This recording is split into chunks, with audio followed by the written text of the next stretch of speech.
This clip is brought to you by SaveWithConrad.com.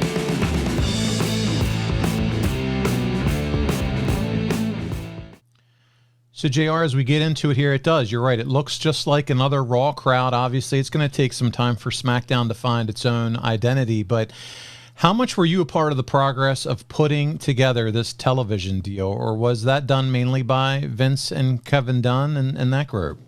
Well, I don't think Kevin Dunn had much to do with it. I certainly did not either. It was Vince and that side of the administrative table that worked that deal out, that TV deal out. So I'm not sure who was all on the team. It's been so long, but Vince had a good group around him in that regard, and he and his crew there in that regard were the ones that launched this idea. It was a no-brainer to me. We had enough talent to go 2 shows deep. It got us on network TV and not dependent on cable. That was a big deal. So in any event, I like what we were doing, and I thought this is and look, this brand launched all those years ago, and now it's in a better place than it's ever been, being on network TV on Fox. So it was the beginning of something big and new.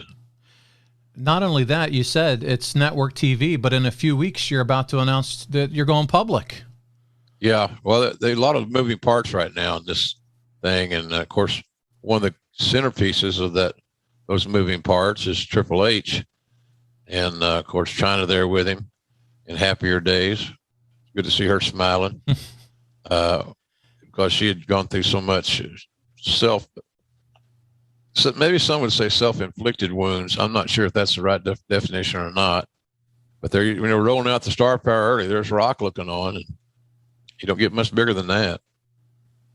And here we go. We are underway. We have the intro, the infamous, or should I say famous, World Wrestling Federation kind of little video blurb here as we head in. JR, I was hoping you could explain to our listeners who may not know what the difference is here between that pilot episode that aired in April and the series debut that was in August. Gosh, I'm not sure. I think this show really has so many of the qualities that Raw is having. Top stars versus top stars, focusing on the championships. SummerSlam had just ended. This company had a lot of momentum, but I don't know anything fundamentally different as far as the wrestling is concerned. But it was still going to be star-driven. All television is star-driven today or whenever. And so this is a very star-driven program, and got on the network. And I'll tell you, just from an announcer standpoint, Mr. McMahon was in a fine mood that night. I remember that so vividly. And when that show was over, I was not disappointed when he told me that Michael Cole's going to do the play-by-play next week with Lawler. And I said, sounds good to me.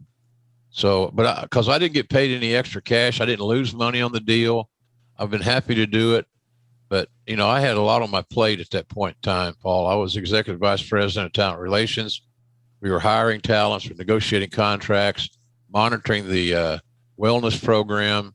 I was booking the live events at all the house shows, as we call them, the live events, non-televised events, and that payroll just keeps on rolling. Nobody wants a late check, and that never happened under my watch. Everybody got paid on time and as fairly as possible.